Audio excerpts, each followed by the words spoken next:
Yes, and welcome to another crit tutorial.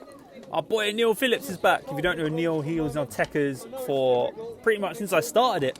But he's not with us anymore. He's made way for younger riders to take his place and try and move up in their cycling careers, which is wicked.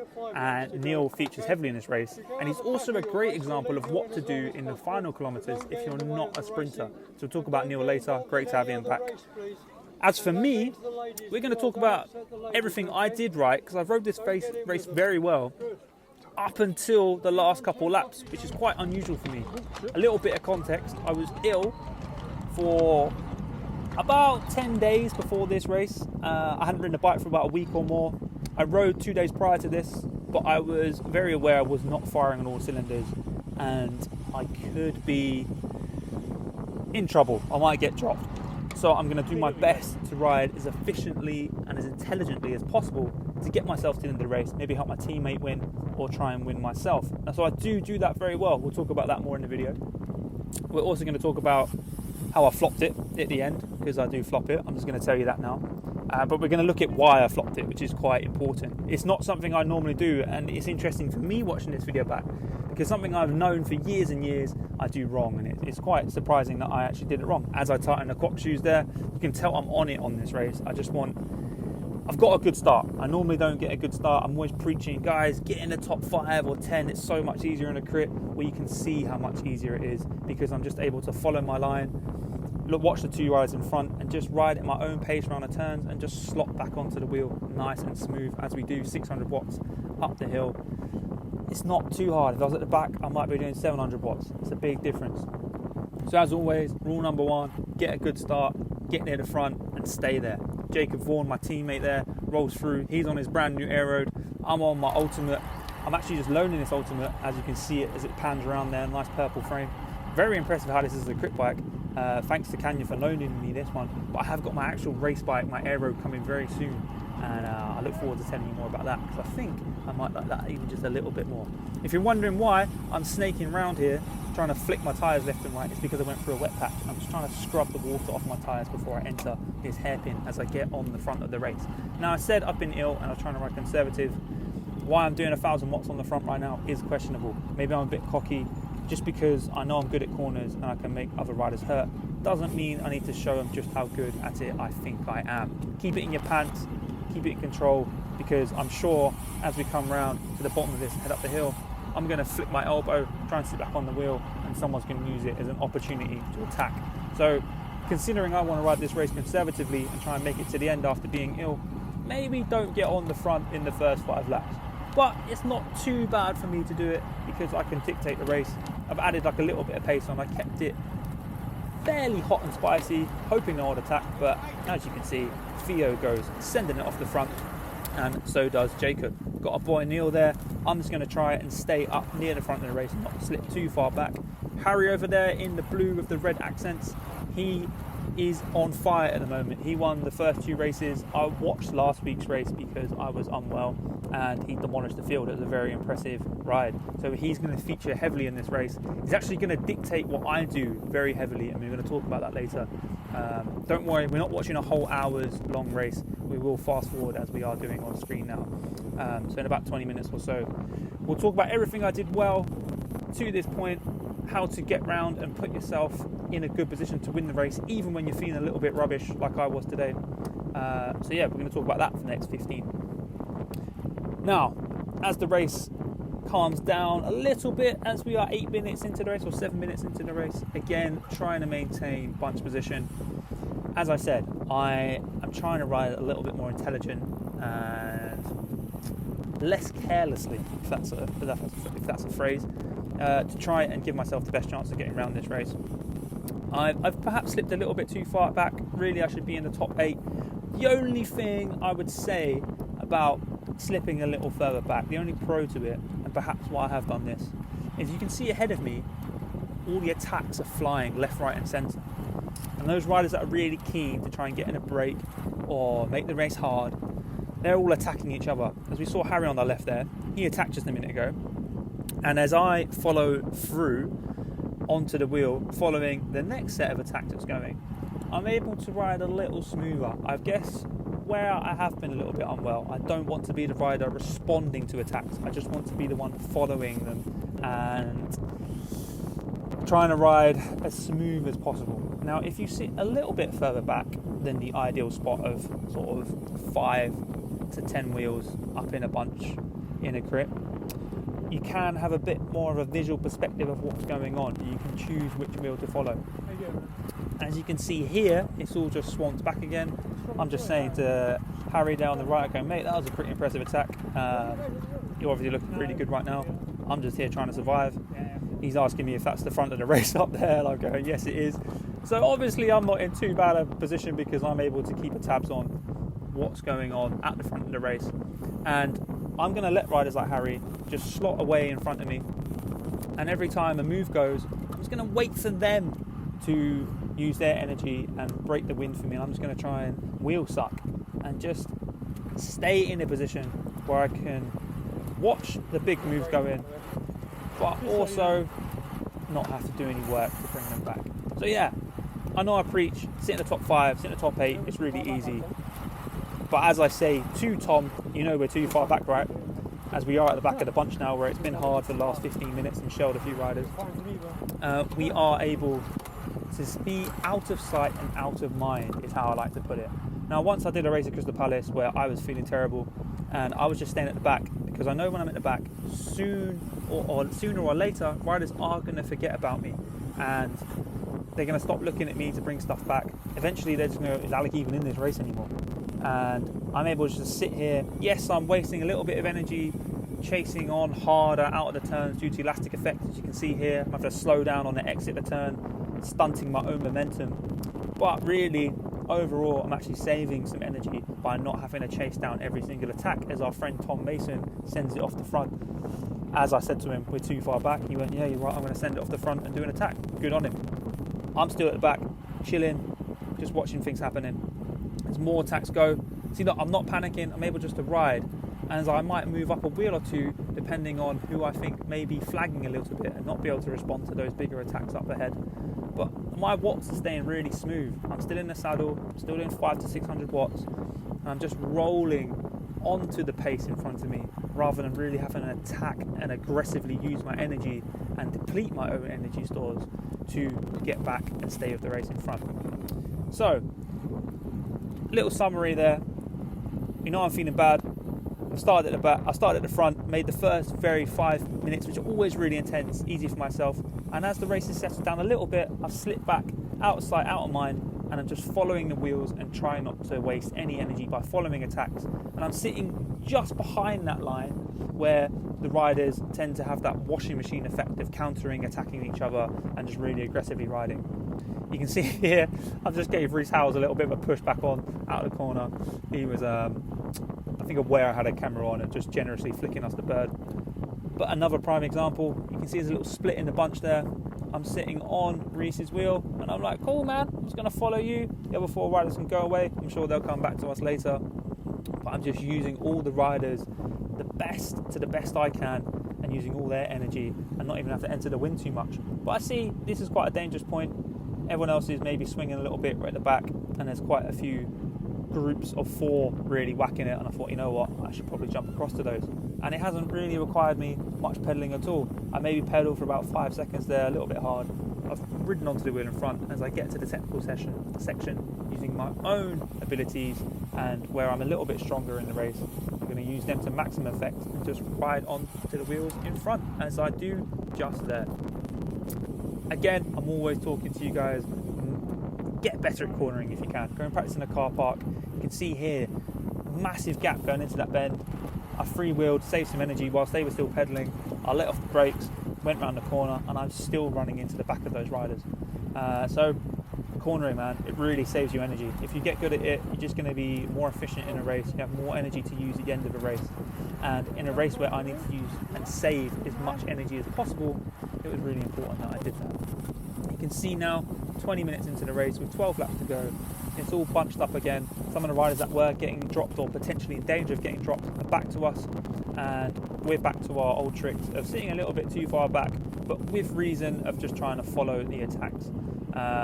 You can see here, right, I've decided now's enough of letting those boys sit in front of me, because I don't trust them to hold the wheel anymore. I've gone round them out of the technical section, and from here on I'm going to try and not let them get too in front of me too often. And I'm just going to move up a little bit, because now I sense the danger zone of attack sticking. Everyone's been trying to attack, and I've seen the riders up ahead, Neil plus 2 others, and I think, you know what, I've just taken momentum from the back here. Everyone else is sleeping a little bit.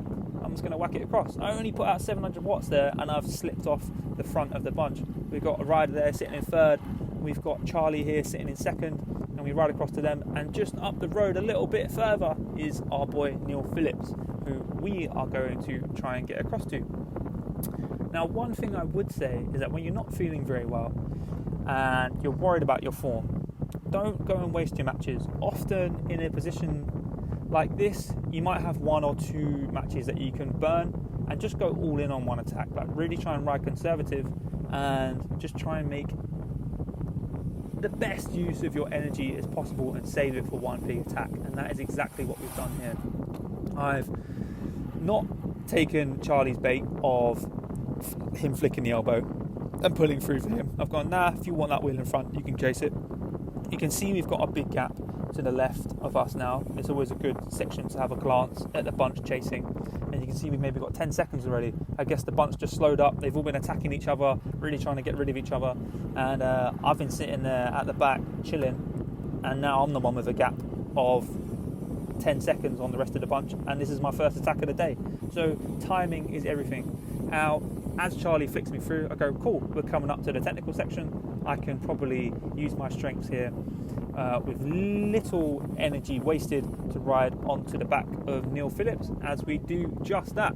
So now with Neil, I saw that we had a gap through that hairpin section. I'm like, you know what, it's time to whack it. We got up to near 700 watts. I'm going to whack it up the climb, and I'm really going to try and establish that gap now. So I've decided this is probably my best chance to win the race, as I'm a little bit weak today. If I get in a break, I'll probably stand a better chance of winning the sprint rather than just a big bunch sprint when it's all kicking off later. We're almost 25 or almost 30 minutes into the race. We're over 25 minutes into the race, coming up to 27 minutes. And we've got about 10 laps left, I believe. So it's quite a short race today, maybe about 45, 50 minutes. So really, we've got 20 to 25 minutes left. This is the perfect time to just go all in and see what we can do. You can see the gap's massive. I believe that is 9 laps to go. So we've got 9 laps left. It's just time to drill it now. This is go time.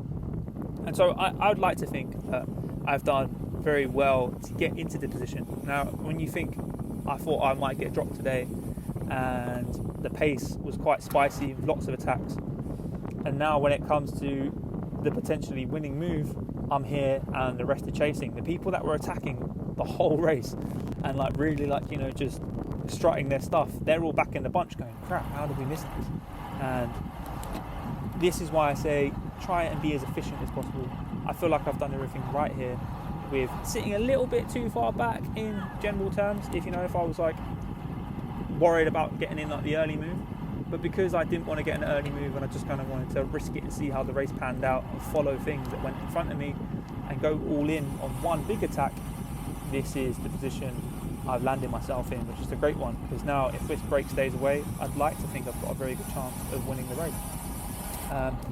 Going through the technical section, again drilling it, just like trying to keep the boys on it. I'm saying, right, now it's time to come through, no wasting time here, please come through, flicking my hand, and just want us all to work consistently and cohesively together and establish that gap on the rest of the peloton.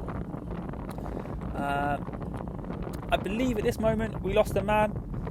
We just like pace got a little bit too hot. Maybe he tried a few too many attacks too early. So now it's just me, Neil and Charlie as we come over the line. I believe about 7 or 6 laps to go. I think that says 7 as we quickly pan to it. And we're going to check the gap here.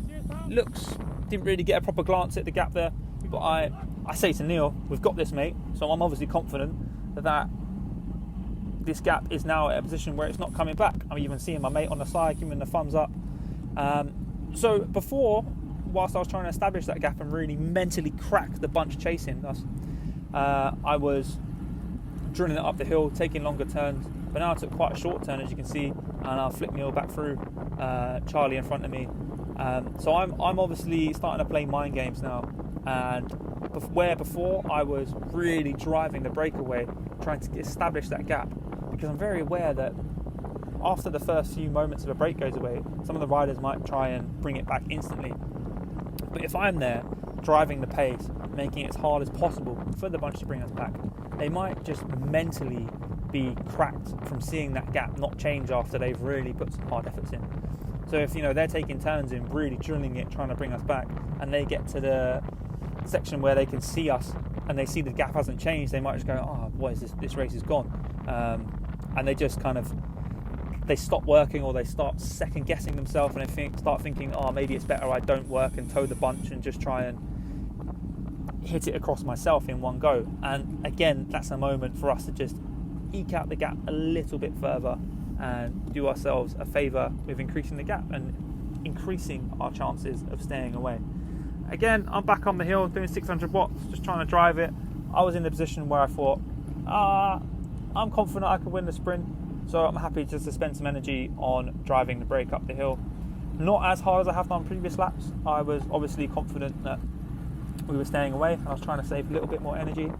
So just to recap on there, when a break does go, I like to drive it as hard as I can, really establish the gap. As you see, the gap is quite big now, and then once I think that gap has established, I'll then start taking a little bit shorter turns and just trying to save a little bit more energy and force my breakaway companions to work. Got into a little bit of a heated discussion here, I'm not going to lie. Honestly, riding in front, I was saying, slow down, let us through, because that was a back marker from a previous race, another race, sorry. And we had some words, we swore at each other a little bit. Don't recommend that, no need for that on the track. We actually went and sorted it out afterwards, and I was like, look man, I'm really sorry, I shouldn't be shouting at you, you have just as much right to be there as I do. But yeah, the thing I think I was so angry about was that I was aware that the gap was still at a sensitive state where it could come back any second, and any moment where we're losing a couple seconds due to someone else getting in the way of the race, it was quite stressful. So one thing I would say about that is, if you do come across something like that, just stay calm, because my heart rate went up, I got angry. As you can see, the bunch has brought us back, or what's left of the bunch has brought us back by a good couple seconds there, and I'm all flustered and angry and my heart rate's going up. It's just energy being wasted on being frustrated. So I've whacked it up the climb again. Now I'm on the flat section. You can see I'm looking behind, a little bit panicked, and I'm really sort of trying to drill it on this downhill section where it's a little bit harder to keep the watts up. I think that's 4 or 5 laps to go, can't quite remember. Almost come up to 40 minutes into this race. Gap's looking good. It's kind of sort of the same as it was last time, so I know that this time it's probably worth me whacking it. You can see I'm doing 600 watts up this little slight gradient, trying to keep it hot. Flick my elbow off. I've got Neil in front of me, and I see Charlie is just drifted off the back a little bit, and this is probably my first mistake of the day. I slotted straight back onto Neil's wheel and filled the gap of Charlie, but what that means is that I'm now going to do my next turn quicker, and Charlie's going to get a longer rest, which means he gets to conserve more energy and I'm using more energy. So that's quite poor. Now again, this goes back to being flustered. If I just stayed calm, really I should have just gone, come on Charlie, you take that wheel man, you follow through, I don't care. I'm happy to let that gap go to Neil a little bit and make you chase it, because right now I'm back on the front, Charlie's still in the wheels, resting a little bit more, conserving energy, and that's all energy he can use towards the end of the race, and it's less energy I've got for the end of the race. And again, I was a little bit nervous about the brake coming back to us, so I'm still panicking, and I'm trying to drive the front of the brake, wasting energy. Arguably, should I have just sat up and let Charlie get back on the wheel and then slide onto his wheel? Yeah, I'd like to think so, but it could have gone either way. I think you got to make that decision. If you're feeling fresh and you're feeling strong, then yeah, take charge. But I wasn't feeling fresh and strong, so really I should have forced Charlie to do work and do more work for himself when I had the opportunity to. So me slipping onto Neil's wheel and filling the gap was actually a bad thing, I'd say. I think we've got about 4 laps left. I think we're probably going to get the opportunity to see the gap to the break, and to me it's gone way out, but we've got strong boy Harry coming across. He's won the last 2 races. This is the 3rd round, I believe. And Harry is whacking it across to us with maybe a couple laps to go. In terms of film time, there's 6 minutes of this video left, so there can't be many laps left at all. I'm going to say it's like 2 or 3. Again, I pull through. I've got a feeling I'm going to compensate for earlier and flick off a little bit earlier this time rather than whacking it up the hill.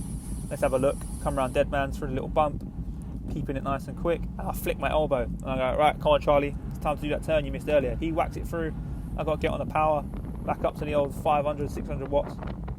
And that was a sensible move. So although I made a mistake earlier, letting Charlie come in, what was good is that I forced him to do work later on and try and repay his debts, shall we say. Now, if I remember rightly, we're coming up to about 2 laps to go, or maybe 1 lap to go. I've got a feeling I told Neil to attack because I wasn't feeling very good. I was like, Neil, have a go at this race, mate, you deserve it. And he's gone on attack there. He hasn't got the biggest kick, Neil, but he's tried. He's gone over the top, and that's just made it harder for everyone. What is good is that the pace is driving up. Charlie was very good at responding there, and I should have noticed that he was quite strong. Perhaps I didn't notice enough. I was maybe a little bit too worried about the rider coming behind. As we come over the line with only 1 lap to go, 1 lap to go, bell's ringing. I'm looking behind me and I know there was a massive gap to Harry, but I've got a feeling that as strong as he is, he's managed to close it down. As we look through my leg, he is just there. Now this is where it all goes wrong for me. I know Harry's been very strong in the last 2 races. I'm a bit discombobulated. I'm looking around, don't know where to look, camera doesn't know where to look. Neil sent a little flyer off, you don't even notice that because I'm too worried about Harry behind me. I've got Charlie in front of me who's clearly very strong, and I've flicked off going, you know what Harry, you're going in front of me, I'm not risking you jumping me. I would say this was a mistake now. I was so worried about Harry and so worried about not getting finessed by him, I almost didn't want to be embarrassed about him riding across that break and then winning the race, that I forced him in front of me and I've almost forgotten about the other 2. Neil's off there, I'm sitting there thinking, yeah, maybe I can bring that back. But the rider I'm not accounting for right now is Harry. It's Charlie, sorry. Charlie's like ridden up to Neil's wheel. He's just attacked. And I'm looking at Harry going, Harry, you got to chase that. Harry, you got to chase that. But he's dead, man. He's just ridden across a mammoth gap. I should know that. But in my head, I was thinking he was Superman, like Matthew Van Der Poel at Amstel Gold Superman. And that was a big mistake. But I'm watching Charlie go. He's got a big gap now. I'm like, Harry, please go, please go. He starts kicking. I go, right, I've got to kick. It's already too late. We hit up 1200, 1300 watts. My legs are tired. They were cramping the moment I got out the saddle. And I'm just doing everything I can to try and catch Charlie now. We're getting closer and closer. The line's maybe 150 metres away. Is it enough? We're getting closer and closer and closer and closer. And just as we get to the wet patch, I realise it is not enough. Thumbs up to Charlie. His first time here. He's only 18, I believe, maybe 19. It was a wicked ride, a brave ride. Really just to throw the kitchen sink at it with like 500 metres to go and risk it all. It really, really paid off. Excellent ride by him. I've got to say though, I think I fluffed it. I really do. I think if I had just watched Charlie and ignored Harry, I should have known that Harry wouldn't have been able to put in a big effort after shutting down that mammoth gap. He's not Matthew Van Der Poel. I should know that. He is very good, but no one's Matthew Van Der Poel. Not even Wout van Aert's Matthew Van Der Poel sometimes. And I fluffed it, man. I really did. I think if I just followed Charlie's wheel there, like I would have been able to jump him in the sprint. Harry's coming up going, oh man, I was cooked. And I was like, mate, I'm so knackered. I actually need to not talk right now and just have a little moment because I might be sick. But yeah, the key thing I did there was I got intimidated by another rider. Now, even when I was 16, I remember being on a British talent team camp and I won a road crit. And 3 riders were coming across on the very last lap, just like Harry did. And I won the sprint and I didn't even look at the other riders before I moved. And the coach said to me afterwards in the debrief with the team, he was like, you know, what was your thought process with the other riders coming? I went, well, I knew they'd be tired. They'd just come across a big gap. They weren't going to contest the sprint. If I knew that when I was 16, why didn't I apply that knowledge now? Every day is a school day. You're always learning. You always make mistakes. But it just solidifies the point that really, unless they're Matthew Van Der Poel at Amstel Gold, the likelihood is if they shut a massive gap like that with, you know, 1 lap to go, like a kilometre to go, they're probably going to be nailed and not have much for the sprint. And it's the other riders that have been conserving their energy a little bit more that you need to watch. You know, if Harry had kicked behind me, I could have jumped on it and then gone off his wheel. But letting him go in front of me was a mistake. That's where I messed up, really.